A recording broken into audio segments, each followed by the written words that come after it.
और साथियों, हंसी खुशी के इस अड्डे और हैप्पी भारत मिशन के मेरे इस लक्ष्य पर आप सबका स्वागत है, जहां मैं खुश रहने के स्वर्णिम सूत्र बताता हूं। और आज के वीडियो में आपको बताऊंगा खुश रहने के लिए किस तरह धन की आवश्यकता है और किस तरह हमें धन को अपने जीवन में लाने के लिए कुछ क्रियाओं को निरंतर करना चाहिए। इस अर्थ की व्यवस्था सही ढंग से भरपूर मात्रा में बनी रहती है, तभी आप खुश रह पाते हैं। इस वीडियो के जरिए मैं आपको बताना चाहूंगा किस तरह आप कुछ नियमों का पालन करके कुछ आदतों को अपने जीवन में डालकर आप मालामाल बन सकते हैं। पहला, आपके जीवन में जब आप निरोग रहते हैं, और दूसरा, जब आपके जीवन में प्रचुरता से धन की सप्लाई रहती है, तभी आप वास्तविकता में खुश होकर जीवन बिता पाते हैं। मित्रों और साथियों, आपको जीवन में मालामाल बनने के लिए सबसे पहले आपको माला जपने की आदत डालनी पड़ेगी। आपको भगवान के नाम में श्रद्धा रखनी होगी, और आपका मन न भी लगे तो आपको दैनिक जीवन में इस माला जप को स्थान देना होगा। आप इसके लिए किसी भी भगवान के नाम को चुन सकते हैं। जिस नाम में आपकी श्रद्धा हो, आपको उसी नाम को जपना चाहिए। ऐसे राम, कृष्ण और शिव नाम को जपने के लिए महत्वपूर्ण बताए गए हैं, और राम नाम को सर्वोच्च बताया गया है, इसे महामंत्र बताया गया है। इसलिए आपको मालावान बनने के लिए सबसे पहले माला जपने की आदत डालनी होगी। इसके बाद आपको चरित्रवान बनना होगा। आपको मालामाल बनने के लिए अपने मन और चित्त को शुद्ध कैसे करें, इसका ध्यान रखना होगा। इसके लिए आपको अपने मन की डीप क्लीनिंग करनी होगी, मन की विशेष सफाई पर ध्यान देना होगा, तभी आप मालामाल बन पाएंगे और एक स्वस्थ और सात्विक जीवन को जी पाएंगे। इसी तरह आपको जीवन में धन कमाने के साथ साथ खुशियां भी तभी मिल सकेंगी जब आप रिश्तों में मालामाल रहेंगे। धनवान बनने के साथ साथ आपको रिश्तों में भी मालामाल बनना होगा, तब आप मालामाल बनकर अपने जीवन के धन का सदुपयोग कर सकेंगे, वास्तव में खुशहाली भरा जीवन जी पाएंगे। आपको ऐसे रिश्ते बनाने होंगे कि लोग आपका इंतजार करें। इसके लिए आपको अपने व्यवहार और शब्दों में भी मालामाल बनना होगा। आपको बोली से मालामाल बनना होगा। आपको ऐसी वाणी बोलना सीखना होगा कि लोग आपके शब्दों को सुनने के लिए आपकी तरफ देखते रहें, इंतजार करते रहें। इसी तरह मित्रों और साथियों, आपको खुश रहने के लिए धन के साथ साथ आपको अपने रिश्तों में भी मालामाल बनना पड़ेगा, तब आप धन के साथ साथ वास्तविक खुशियां इस जीवन की एंजॉय कर सकेंगे। इसी तरह आपको धन के साथ खुश रहने के लिए सेवा करने की आदत में भी मालामाल बनना हो। शरीर से सेवा करने में तत्परता दिखानी होगी। आपको स्वास्थ्य धन में मालामाल होना होगा। धन के लिए सकारात्मक दृष्टिकोण रखकर मालामाल बनना पड़ेगा। धन के प्रति आपको सकारात्मक दृष्टिकोण रखना होगा, ऐसा दृष्टिकोण कि लोग आपकी सोच देखकर ही आपसे प्रभावित होने लगे। आपको ऐसा इंसान बनकर उभरना होगा। इसके साथ साथ आपको मालामाल बनने के साथ साथ शांति और विनम्रता के आभूषण को भी धारण करना पड़ेगा, तब आप मालामाल होते हुए भी खुश रह सकेंगे। आपको शांति और विनम्रता के गुण में मालामाल बनना होगा। मालामाल बनने के साथ साथ खुश भी तब रह पाएंगे जब आपके जीवन में दान की आदत होगी। आपको देने की आदत बनानी होगी। आपको दान करना पड़ेगा, दान को अपना कर्तव्य मानना पड़ेगा। इसके अलावा आपको रिश्तों में भी यह देखना होगा कि कोई जरूरतमंद व्यक्ति जब आपके पास कुछ मांगता है तो आपको उसकी मदद के लिए तत्परता दिखानी होगी। तब आपके जीवन में धन के साथ साथ आप मालामाल हो पाएंगे, धन के साथ साथ आप खुश रह पाएंगे। इसी तरह आपको धन के साथ साथ मित्रों में भी मालामाल रहना पड़ेगा। आपको अपने जीवन में कुछ चुने हुए मित्र बनाने पड़ेंगे। आपके मित्रों में कुछ ऐसी विशेषता वाले मित्र बनाने होंगे जो किसी न किसी विशेष गुण या संपत्ति में मालामाल हो। इस तरह के मित्र होने चाहिए। मित्रों को देखकर भी लोग आपसे प्रभावित हो सकें, क्योंकि मित्रों से ही आपके जीवन में खुशियां आती है, और आप वास्तविक धन के साथ साथ तभी मालामाल हो पाते हो जब आपके जीवन में स्वर्णिम मित्रों का संग भी होता है। इसी तरह आप धन के साथ साथ मालामाल होने के लिए आपको ज्ञान में भी मालामाल निरंतर रहना होगा। आपको अच्छी बुद्धि और ज्ञान धन से मालामाल बनना होगा। इसके लिए आपको जिज्ञासु बने रहना होगा। कुछ भी सीखने के लिए तत्परता दिखानी होगी। बुद्धि के देवता गणेश जी की आराधना भी हम इसीलिए करते हैं, और हमारे शास्त्रों में यह बताया भी गया है कि जहाँ सुमति तहाँ संपत्ति नाना। आपको संपत्ति के लिए सुमति का होना बहुत जरूरी है, क्योंकि यह भी बताया गया जहाँ कुमति तहाँ विपत्ति निधाना। अगर आपकी बुद्धि बिगड़ती है तो वहाँ विपत्तियों से ही आपका छुटकारा हो नहीं पाता।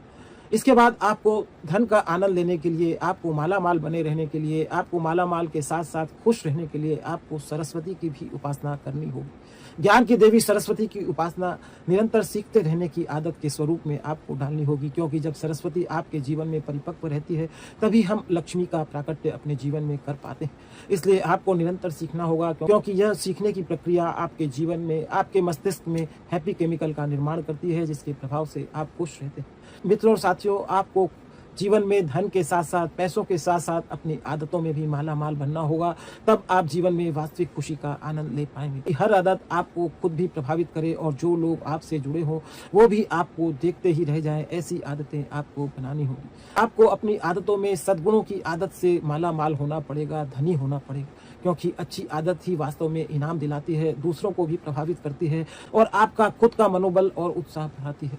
इसके साथ साथ मित्रों और साथियों, एक बार मैं फिर से दोहराना चाहूँगा, अगर आपको मालामाल बनना है, अगर आपको खुश रहना है, तो आपको हरि सुमिरन की माला बार-बार करनी होगी। आपको राम नाम के जप से जुड़ना होगा। आपको हरि नाम का सुमिरन जीवन में बढ़ाना होगा। इससे माल खजाना अपने आप आपके जीवन में आने लगेगा।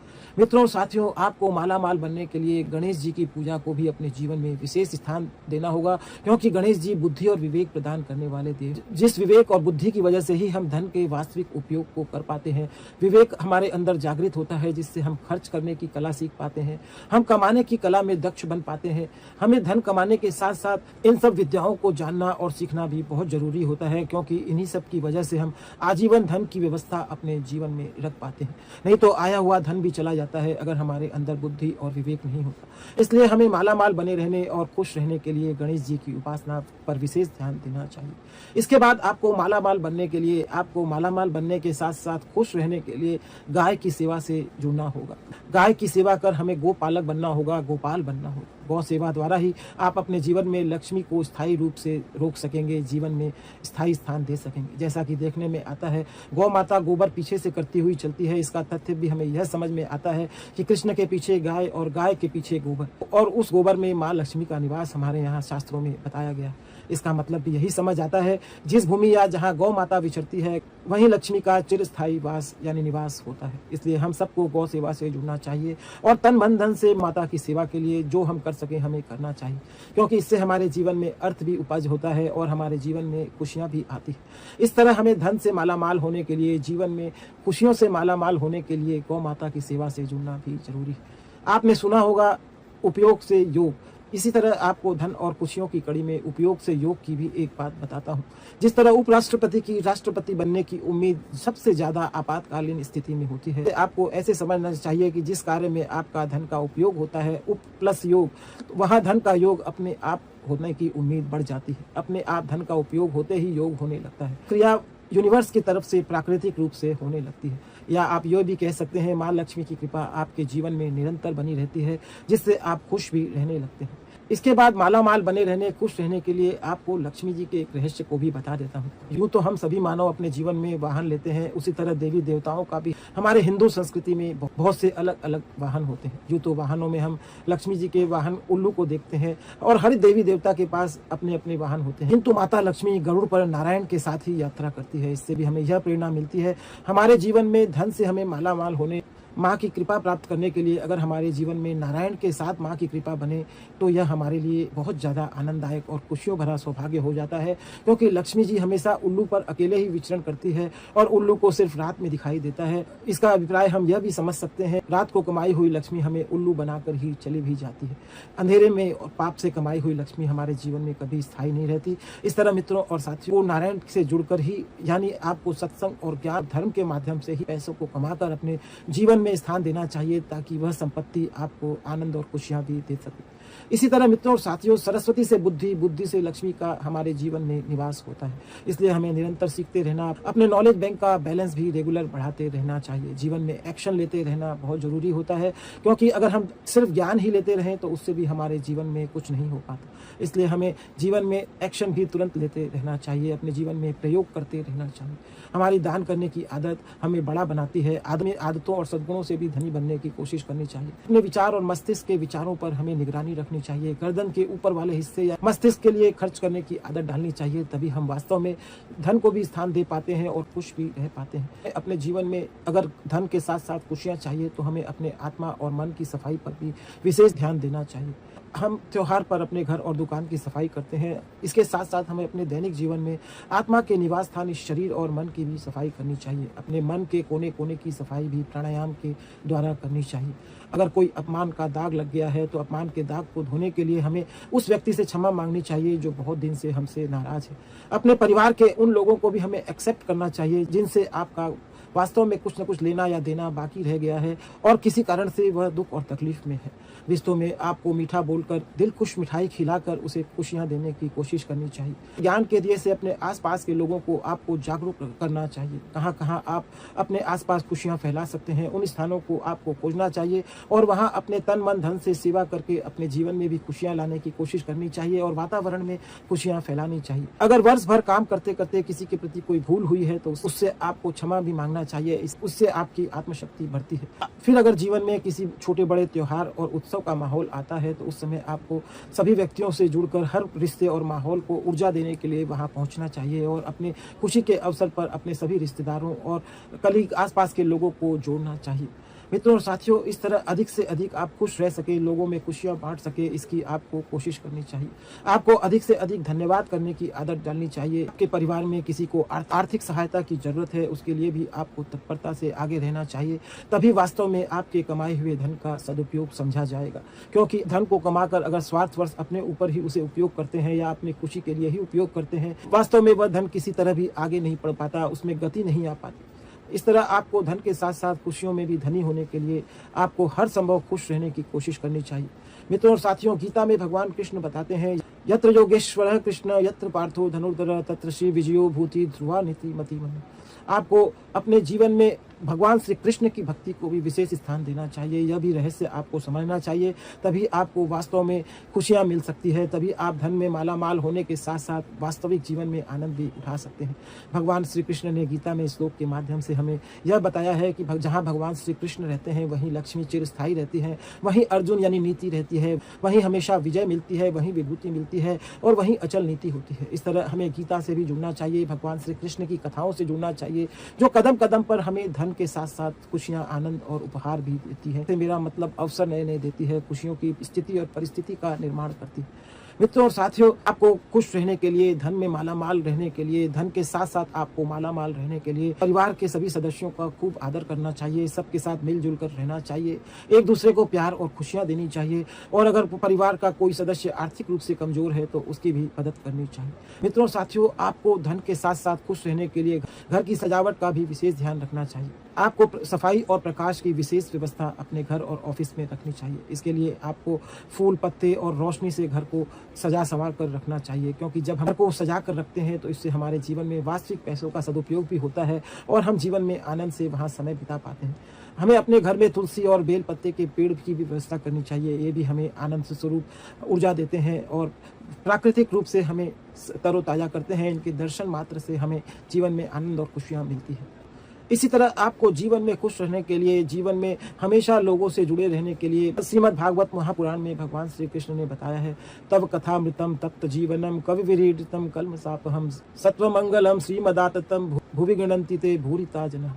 आपको जीवन में मालामाल बने रहने के लिए, चिरस्थायी लक्ष्मी के वास के लिए श्रीमद् भागवत महापुराण में गोपियों के जरिए भगवान ने हमें बताया है कि भगवान श्री कृष्ण की कथा, नारायण की कथा, राम कथा आपको लक्ष्मी प्रदान करने वाली और जहाँ जहाँ कथा होती है वहाँ वहाँ महालक्ष्मी का चिरस्थायी निवास हो जाता है। जो लोग लगातार कथा सुनते हैं, जो लोग लगातार भगवान के कथा कराने की व्यवस्था करते हैं, नारायण की असीम कृपा से उनके जीवन में लक्ष्मी को स्थायी रहना पड़ता है, क्योंकि नारायण की अर्धांगिनी वहीं रहती है जहाँ उनके पति नारायण निवास करते हैं।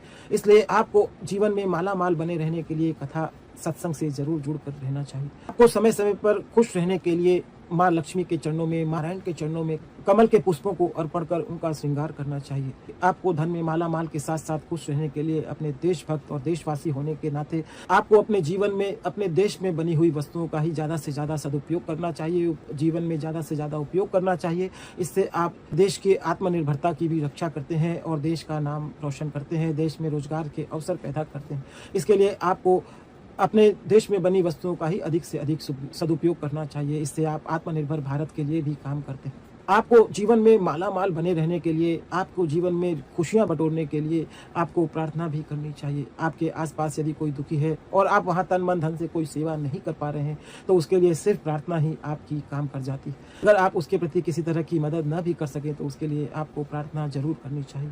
आपको अच्छे अच्छे संकल्प भी लेने चाहिए कि आज से मैं गीता पढ़ूंगा, गीता के ज्ञान को सुनूंगा, अध्ययन करूंगा और बुद्धि के द्वारा आपको गीता पढ़नी भी चाहिए, क्योंकि यह भी आपको आनंद देता है। क्योंकि जब आप गीता पढ़ते हैं तो आप बुद्धि के द्वारा भगवान कृष्ण की पूजा ही करते हैं। उनके मुख से निकले हुए वचनों को रोज पढ़ना चाहिए। जब आप धन में माला माल होते हैं तो ये सब बातें आपको और अधिक खुशियां देती हैं। आपको धन के साथ साथ खुशियों में माला माल बने रहने के लिए आपको प्रार्थना करनी चाहिए। अपने अंदर उन गुणों को पैदा करने की कोशिश करनी चाहिए जो आपके मनोबल के अंदर आत्मविश्वास बढ़ाएं, जो आपका मनोबल बढ़ाएं, जो आपके जीवन में मान सम्मान और खुशियां बढ़ाएं। इसके लिए आपको परमात्मा से सामना करने की शक्ति मांगनी चाहिए, सहयोग की शक्ति मांगनी चाहिए, सही निर्णय लेने की शक्ति आपको परमात्मा से मांगनी चाहिए, आपको प्यार में समाने की शक्ति मांगनी चाहिए, आपको सहन करने की शक्ति माननी चाहिए, मन को नियंत्रण करने की शक्ति माननी चाहिए, आपकी अच्छी आदतें बने इसकी शक्ति माननी चाहिए, आपको विचारों का निरीक्षण करने का ज्ञान आए इसकी शक्ति माननी चाहिए और कुल मिलाकर आप हमेशा खुश रहें, शुक्रिया करने की आदत आए,